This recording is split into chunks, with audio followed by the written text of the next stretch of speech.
ಕರ್ನಾಟಕ ಭವನದಿಂದ ರಾಹುಲ್ ನಿವಾಸಕ್ಕೆ CM DK Shivakumar ತೆರಳಿದ್ದಾರೆ.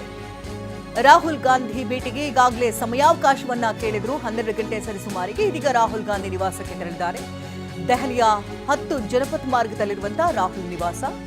ಮಹತ್ವದ ವಿಚಾರಗಳ ಕುರಿತು ಸಿಎಂ ಡಿಕೆ ಶಿವಕುಮಾರ್ ಚರ್ಚೆಯನ್ನ ನಡೆಸಲಿದ್ದಾರೆ. ಪ್ರಮುಖವಾಗಿ ನಾಗೇಂದ್ರ ವಿಚಾರಕ್ಕೆ ಸಂಬಂಧಪಟ್ಟಂತೆ ಹಾಗೆ ಸಚಿವ ಸಂಪುಟ ವಿಸ್ತರಣೆ, ಇನ್ನುಳಿದಂತಹ ಖಾತೆಗಳ ಸಂಪೂರ್ಣ ಭರ್ತಿಗಾಗಿ ರಾಜ್ಯ ರಾಜಕಾರಣದ ವಿಚಾರಕ್ಕೆ ಸಂಬಂಧಪಟ್ಟಂತೆ ರಾಹುಲ್ ಗಾಂಧಿಯವರೊಂದಿಗೆ ಸಿಎಂ ಡಿಕೆ ಶಿವಕುಮಾರ್ ಮಾತುಕತೆಯನ್ನ ನಡೆಸಲಿದ್ದಾರೆ. ಕರ್ನಾಟಕ ಭವನದಿಂದ ಇದೀಗ ನೇರವಾಗಿ ರಾಹುಲ್ ನಿವಾಸಕ್ಕೆ ಸಿಎಂ ಡಿಕೆ ಶಿವಕುಮಾರ್ ತೆರಳಿದ್ದಾರೆ. ದೆಹಲಿಯ 10 ಜನಪಥ ಮಾರ್ಗದಲ್ಲಿರುವಂತಹ ರಾಹುಲ್ ನಿವಾಸಕ್ಕೆ ಡಿಕೆ ತೆರಳುತ್ತಾ ಇದ್ದು ಸಾಕಷ್ಟು ಕುತೂಹಲಗಳು ಕೂಡ ಗರಿಗೆದರುತ್ತಾ ಇದೆ. ಒಂದು ಕಡೆ ನಾಗೇಂದ್ರ ವಿಚಾರ, ಯಾಕಂದ್ರೆ ವಿಪಕ್ಷಗಳು ಅದನ್ನೇ ಅಸ್ತ್ರವಾಗಿಟ್ಟುಕೊಂಡು ಸದನದಲ್ಲೂ ಕೂಡ ಸದನ ನಡೆಯೋದಕ್ಕೂ ಬಿಡದೆ ಅಷ್ಟು ದಿನಗಳ ಕಾಲ ಪ್ರತಿಭಟನೆಯನ್ನು ನಡೆಸಿತ್ತು. ನಂತರದಲ್ಲಿ ಈಗ ಪಾದಯಾತ್ರೆಗೂ ಕೂಡ ವಿಪಕ್ಷ ಮುಂದಾಗ್ತಿರುವಂತಹ ಬೆನ್ನಲ್ಲೇ ನಾಗೇಂದ್ರರೇ ಸ್ವತಃ ಡಿಕೆ ಶಿವಕುಮಾರ್ ಒಟ್ಟಿಗೆ ಮಾತುಕತೆಯನ್ನು ನಡೆಸಿದ್ದಾರೆ ಅಂತ ಹೇಳಲಾಗ್ತಾ ಇದೆ. ಹಾಗಾಗಿ ಅದೇ ವಿಚಾರವನ್ನ ಇಟ್ಕೊಂಡು ಈಗ ದೆಹಲಿಗೆ ಹಾರಿದ್ದಾರೆ ಡಿಕೆ. ಹೈಕಮಾಂಡ್ ಅಂಗಳದಲ್ಲಿ ನಾಗೇಂದ್ರ ರಾಜೀನಾಮೆ ಭವಿಷ್ಯ ನಿರ್ಧಾರ ಆಗುತ್ತೆ. ಹೈಕಮಾಂಡ್ ನಾಯಕರ ಜೊತೆ ಚರ್ಚೆಯನ್ನ ನಡೆಸಲಿದ್ದಾರೆ ಸಿಎಂ ಹಾಗೆ ಸತೀಶ್ ಜಾರಕಿಹೊಳಿ ಪ್ರಯಾಣದ ಬೆನ್ನಲ್ಲೇ ಸಚಿವ ನಾಗೇಂದ್ರ ಸಹ ದೆಹಲಿಗೆ ಹಾರಿದ್ದಾರೆ. ಈಗಾಗಲೇ ದೆಹಲಿಯಲ್ಲಿರುವಂತಹ ಡಿಕೆ ಶಿವಕುಮಾರ್ ಎಲ್ಲಾ ಕೇಸ್ಗಳ ಫೈಲ್ ಹಿಡಿದು ಡಿಕೆ ಶಿವಕುಮಾರ್ ಈಗಾಗಲೇ ತೆರಳಿದ್ದಾರೆ. ನಾಗೇಂದ್ರ ವಿಚಾರಕ್ಕೆ ಸಂಬಂಧಪಟ್ಟಂತೆ ಚರ್ಚೆಯ ಕೂಡ ಆಗುತ್ತೆ. ಉಳಿದಂತಹ ಖಾಲಿ ಇರುವಂತಹ ಭರ್ತಿ ವಿಚಾರಕ್ಕೂ ಸಂಬಂಧಪಟ್ಟಂತೆ ಚರ್ಚೆ ಕೂಡ ಆಗುತ್ತೆ. ಇತ್ತ ನಾಗೇಂದ್ರ ಕೂಡ ತಮ್ಮ ಬಳಿ ಫೈಲ್ಗಳನ್ನ ಇಟ್ಕೊಂಡು ದೆಹಲಿಗೆ ತೆರಳಿದ್ದಾರೆ. ಎಲ್ಲಾ ಕೇಸ್ಗಳ ಫೈಲ್ಗಳನ್ನ ಹಿಡಿದು ದೆಹಲಿಗೆ ಬಂದಿದ್ದಾರೆ ನಾಗೇಂದ್ರ. ತಮ್ಮ ವಿರುದ್ಧ ದಾಖಲಾದಂತಹ ಕೇಸ್ಗಳ ವಿವರ, ಕೇಸ್ಗಳು ಯಾವ್ಯಾವ ಹಂತದಲ್ಲಿದೆ, ಇನ್ನು ಬಿಜೆಪಿಯ ಯಾವ್ಯಾವ ನಾಯಕರ ಮೇಲೆ ಕೇಸ್ಗಳಿದೆ ಆ ಲಿಸ್ಟ್ ಅನ್ನು ಕೂಡ ರೆಡಿ ಮಾಡಿದ್ದಾರೆ. ರಾಮುಲು ಹಾಗೆ ಜನಾರ್ದನ ರೆಡ್ಡಿ ವಿರುದ್ಧ ಯಾವ್ಯಾವ ಪ್ರಕರಣಗಳಿದೆ ಎಲ್ಲಾ ಕೇಸ್ ಫೈಲ್ಗಳನ್ನ ಹಿಡಿದು ದೆಹಲಿಗೆ ಬಂದಿದ್ದಾರೆ ನಾಗೇಂದ್ರ. ಬಿಜೆಪಿ ವಿರುದ್ಧ ಕೌಂಟರ್ ಪಾದಯಾತ್ರೆ ಪ್ರಸ್ತಾಪಕ್ಕೆ ಚಿಂತನೆ ಕೂಡ ನಡೆಸಲಾಗ್ತಾ ಇದ್ದು ಹೈಕಮಾಂಡ್ ಅನುಮತಿ ಏನಾದರೂ ಕೊಟ್ಟರೆ ಬಿಜೆಪಿಗೆ ಕೌಂಟರ್ ಪಾದಯಾತ್ರೆ ನಡೆಸೋದಕ್ಕೆ ಸಿದ್ಧತೆಯನ್ನು ಮಾಡಿಕೊಳ್ಳೋದ ಸಲುವಾಗಿ ಚರ್ಚೆ ಮಾಡೋದಕ್ಕೆ ಈಗಾಗಲೇ ದೆಹಲಿಗೆ ತೆರಳಿದ್ದಾರೆ. ಇನ್ನು ಹೈಕಮಾಂಡ್ ಏನಾದರೂ ಒಪ್ಪಿಗೆ ಕೊಟ್ಟರೆ ಪಾದಯಾತ್ರೆ ಮಾಡಲ್ಲ ನೀಡದೇ ಇದೆ. ಇನ್ನು ಬಿಜೆಪಿ ವಿರುದ್ಧ ಕೌಂಟರ್ ಪಾದಯಾತ್ರೆ ಪ್ರಸ್ತಾಪದ ಚರ್ಚೆ ಇದು. ಹೈಕಮಾಂಡ್ ಅನುಮತಿ ಕೊಟ್ಟರೆ ಬಿಜೆಪಿಗೆ ಕೌಂಟರ್ ಪಾದಯಾತ್ರೆ ನಡೆಸೋದಕ್ಕೆ ಕೂಡ ಸಿದ್ಧತೆ ಮಾಡಿಕೊಳ್ತಿದ್ದಾರೆ. ಹೈಕಮಾಂಡ್ ಏನಾದರೂ ಒಪ್ಪಿಗೆ ನೀಡಲಿಲ್ಲ ಅಂತಂದ್ರೆ ಪಾದಯಾತ್ರೆ ಮಾಡಲ್ಲ. ಅದನ್ನು ಮೀರಿ ರಾಜೀನಾಮೆ ಕೊಡಿ ಅಂತ ಏನಾದರೂ ಸೂಚಿಸಿದ್ರೆ ರಾಜೀನಾಮೆ ಕೊಡೋದಕ್ಕೂ ಕೂಡ ಸಿದ್ಧ.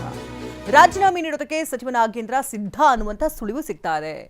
ಈಗಾಗಲೇ ತಮ್ಮ ಮೇಲಿರುವಂತಹ ಕೇಸ್ಗಳು ಏನೇನಿದೆ ಅದು ಯಾವ ಹಂತದಲ್ಲಿದೆ ಇದೆಲ್ಲದರ ಬಗ್ಗೆ ಸಂಕ್ಷಿಪ್ತವಾಗಿ ಹೈಕಮಾಂಡ್ ನಾಯಕರೊಟ್ಟಿಗೆ ಮನವರಿಕೆ ಮಾಡಿಕೊಡೋದಕ್ಕೆ ಈಗ ನಾಗೇಂದ್ರ ತೆರಳಿದ್ದಾರೆ. ಕಂಪ್ಲೀಟ್ ಫೈಲ್ಗಳ ಮುಖೇನವಾಗಿ ತೆರಳಿದ್ದಾರೆ. ಜೊತೆಗೆ ಬಿಜೆಪಿ ಅಸ್ತ್ರಗಳನ್ನು ಕೂಡ ಬಳಕೆ ಮಾಡಿಕೊಡ್ತಿದ್ದಾರೆ. ರಾಮುಲು ಹಾಗೆ ಜನಾರ್ದನ ರೆಡ್ಡಿ ವಿರುದ್ಧ ಯಾವ್ಯಾವ ಪ್ರಕರಣಗಳಿತ್ತು ಅದೆಲ್ಲ ಯಾವ ಹಂತದಲ್ಲಿದೆ, ಅದನ್ನ ಇಟ್ಕೊಂಡು ಯಾವ ರೀತಿ ನಾವು ಕೌಂಟರ್ ಅಟ್ಯಾಕ್ ಮಾಡಬಹುದು ಇದ್ರ ಬಗ್ಗೆ ಕೂಡ ಚಿಂತನೆಯನ್ನು ನಡೆಸಿದ್ದಾರೆ. ನಾನು ನಿಮ್ಮ ರಾಜೀನಾಮೆಯನ್ನ ಪಡೆಯಲ್ಲ, ನಿಮ್ಮ ಬಗ್ಗೆ ಹೈಕಮಾಂಡ್ಗೆ ಮನವರಿಕೆ ಮಾಡಿಕೊಡ್ತೇನೆ. ಅದಕ್ಕೆ ಹೈಕಮಾಂಡ್ ಏನಾದರೂ ಒಪ್ಪಿಗೆ ಸೂಚಿಸಿದ್ರೆ ರಾಜೀನಾಮೆ ಕೊಡಿಸಿ ಅಂತ ಏನಾದರೂ ಹೇಳಿದ್ರೆ ನಾನೇನು ಮಾಡೋದಕ್ಕಾಗಲ್ಲ ಅಂತ ಸಿಎಂ ಡಿಕೆಶಿ ನಾಗೇಂದ್ರಗೆ ಮನವರಿಕೆ ಮಾಡಿಕೊಟ್ಟಿದ್ದಾರೆ ಅಂತ ಹೇಳಲಾಗ್ತದೆ. ಅಂದ್ರೆ ರಾಜೀನಾಮೆ ನಾಗೇಂದ್ರರೇ ಸ್ವತಃ ನೀಡೋದಕ್ಕೆ ಮುಂದಾದ್ರೆ ಅದ್ರ ಬಗ್ಗೆ ಯಾವುದೇ ತೀರ್ಮಾನಗಳನ್ನು ತೆಗೆದುಕೊಳ್ಳೋದಿಲ್ಲ. ಈ ವಿಚಾರಕ್ಕೆ ಸಂಬಂಧಪಟ್ಟಂತೆ ಹೈಕಮಾಂಡ್ ಒಟ್ಟಿಗೆ ಮಾತನಾಡ್ತೇನೆ, ಅವರೇನಾದರೂ ರಾಜೀನಾಮೆ ಪಡ್ಕೊಳ್ಳಿ, ಪರಿಸ್ಥಿತಿ ಹದಗೆಡ್ತಾ ಇದೆ ಅಂತಂದ್ರೆ ರಾಜೀನಾಮೆ ಪಡೀಲೇಬೇಕಾಗುತ್ತೆ. ಅದನ್ನು ಮೀರಿ ಬೇರೆ ಏನು ಕೂಡ ನನಗೆ ಆಪ್ಷನ್ಸ್ ಇಲ್ಲ ಅನ್ನೋದ್ರ ಬಗ್ಗೆ ಡಿಕೆ ಶಿವಕುಮಾರ್ ಈಗಾಗಲೇ ರಾಜೀನಾಮೆ ನೀಡೋದಕ್ಕೆ ಸಿದ್ಧ ಅಂತ ನಾಗೇಂದ್ರ ಸುಳಿವು ಕೊಟ್ಟಂತಹ ಬೆನ್ನಲ್ಲೇ ಡಿಕೆ ಶಿವಕುಮಾರ್ ಕೂಡ ಒಂದು ಕ್ಲಾರಿಟಿಯನ್ನು ಕೊಟ್ಟಿದ್ದಾರೆ. ತಕ್ಷಣ ಮಾತ್ರಕ್ಕೆ ನಾನು ರಾಜೀನಾಮೆಯನ್ನು ಸ್ವೀಕಾರ ಮಾಡೋದಿಲ್ಲ, ಹೈಕಮಾಂಡ್ ನಾಯಕರೊಂದಿಗೆ ಚರ್ಚಿಸಿ ಮಾಹಿತಿನ ತಿಳಿಸ್ತೇನೆ ಅಂತ. ಇವಾಗ ಏನಷ್ಟು ಡೀಟೇಲ್ಸ್ ಅನ್ನ ಪಡ್ಕೊಳ್ಳೋಣ. ನೇರ ಸಂಪರ್ಕದಲ್ಲಿ ಪ್ರಸನ್ನ ಇದ್ದಾರೆ. ಪ್ರಸನ್ನ, ರಾಜ್ಯ ರಾಜಕಾರಣದ ವಿಚಾರ ಈಗಾಗಲೇ ಭುಗಿಲೇಳ್ತಾ ಇದೆ. ಜೊತೆಗೆ ವಿಪಕ್ಷ ಕೂಡ ಒಂದು ಅಸ್ತ್ರವನ್ನಾಗಿ ಮಾಡಿಕೊಂಡಿದೆ. ನಾಗೇಂದ್ರರವರು ರಾಜೀನಾಮೆ ಕೊಡಲೇಬೇಕು ಅನ್ನೋ ನಿಟ್ಟಿನಲ್ಲಿ ನಾಗೇಂದ್ರ ಕೂಡ ಸಿದ್ಧ ಅನ್ನೋ ನಿಟ್ಟಿನಲ್ಲಿ ಒಂದು ಕಡೆ ಮನವರಿಕೆಯನ್ನು ಮಾಡಿಕೊಟ್ಟಿದ್ದಾರೆ. ಆದರೆ ಹೈಕಮಾಂಡ್ ನಾಯಕರೊಟ್ಟಿಗೆ ಚರ್ಚಿಸಿ ನಂತರದಲ್ಲಿ ತೀರ್ಮಾನವನ್ನು ತಿಳಿಸ್ತೇನೆ ಅಂತ ಡಿಕೆ ಹೇಳಿದ್ದಾರೆ. ಇತ್ತ ಎಲ್ಲಾ ಫೈಲ್ಸ್ನೊಟ್ಟಿಗೆ ನಾಗೇಂದ್ರ ಕೂಡ ಈಗ ದೆಹಲಿಗೆ ಹಾರಿದ್ದಾರೆ. ಏನೆಲ್ಲ ಬೆಳವಣಿಗೆಗಳಾಗ್ತಾ ಇದೆ? ಶಕುಂತಲಾ, ನಾಗೇಂದ್ರ ಅವರು ಎರಡನೇ ಬಾರಿಗೆ ಸಚಿವರಾಗಿ ಕೇವಲ 24 ದಿನಗಳಾಗಿದೆ. ಇನ್ನು ಅವರು ಹಾಲಿ ಸಚಿವರಾಗಿರ್ತಾರಾ, ಮಾಜಿ ಸಚಿವರಾಗ್ತಾರಾ ಅನ್ನುವಂಥ ಅವರ ಭವಿಷ್ಯ ಇದೀಗ ದೆಹಲಿಯ ಅಂಗಳದಲ್ಲಿದೆ. ಈಗಾಗಲೇ ಮುಖ್ಯಮಂತ್ರಿ ಡಿ ಕೆ ಶಿವಕುಮಾರ್ ಅವರು ಕೂಡ ದೆಹಲಿಯನ್ನು ತಲುಪಿದ್ದಾರೆ. ದೆಹಲಿಯಲ್ಲಿ ಹೈಕಮಾಂಡ್ ನಾಯಕರ ಜೊತೆಗೆ ಒಂದು ಸುದೀರ್ಘವಾದ ಚರ್ಚೆ ಇದೆ. ನಾಗೇಂದ್ರ ಅವ್ರನ್ನ ಕೈ ಬಿಡಬೇಕು ಅಂದ್ರೆ ಅದಕ್ಕೆ ಸಾಕಷ್ಟು ಹೊರಗಿನಿಂದ ಒತ್ತಡಗಳಿದ್ದಾವೆ, ಒಳಗಿನಿಂದ ಒತ್ತಡಗಳು ಕೂಡ ಇದಾವೆ. ಆಂತರಿಕವಾಗಿಯೂ ಕೂಡ ನಾಗೇಂದ್ರ ಅವ್ರನ್ನ ಕ್ಯಾಬಿನೆಟ್ಗೆ ಸೇರ್ಪಡೆ ಮಾಡಿಕೊಂಡಿದ್ದರ ಬಗ್ಗೆ ಸಾಕಷ್ಟು ವಿರೋಧಗಳು ಕೂಡ ವ್ಯಕ್ತವಾಗಿದ್ದಾವೆ. ಇದೆಲ್ಲವನ್ನು ಕೂಡ ಗಮನ ಹರಿಸಿ ಹೈಕಮಾಂಡ್ ನಾಯಕರು ಒಂದು ಅಂತಿಮ ತೀರ್ಮಾನವನ್ನ ತೆಗೆದುಕೊಳ್ಳಬಹುದು. ಇದು ಒಂದು ಭಾಗ. ಇನ್ನೊಂದು ಕಡೆ ನಾಗೇಂದ್ರ ಅವರು ಕೊನೆ ಕ್ಷಣದಲ್ಲೂ ಕೂಡ ತಮ್ಮ ಸಚಿವ ಸ್ಥಾನವನ್ನು ಉಳಿಸಿಕೊಳ್ಳೋದಕ್ಕೆ ಏನೆಲ್ಲ ಪ್ರಯತ್ನಗಳನ್ನ ಮಾಡಬೇಕು ಅದನ್ನ ಪ್ರಯತ್ನವನ್ನ ಮುಂದುವರಿಸಿದ್ದಾರೆ. ಮುಖ್ಯಮಂತ್ರಿಗಳು ದೆಹಲಿಗೆ ತೆರಳುತ್ತಾರೆ ಎನ್ನುವಂಥದ್ದು ಗೊತ್ತಾದ ತಕ್ಷಣವೇ ತಾವು ಕೂಡ ದೆಹಲಿಗೆ ತೆರಳಿರುವಂತಹ ನಾಗೇಂದ್ರ ಅವರು ದಾಖಲೆಗಳ ಸಮೇತ ದೆಹಲಿಗೆಯನ್ನು ತಲುಪಿದ್ದಾರೆ.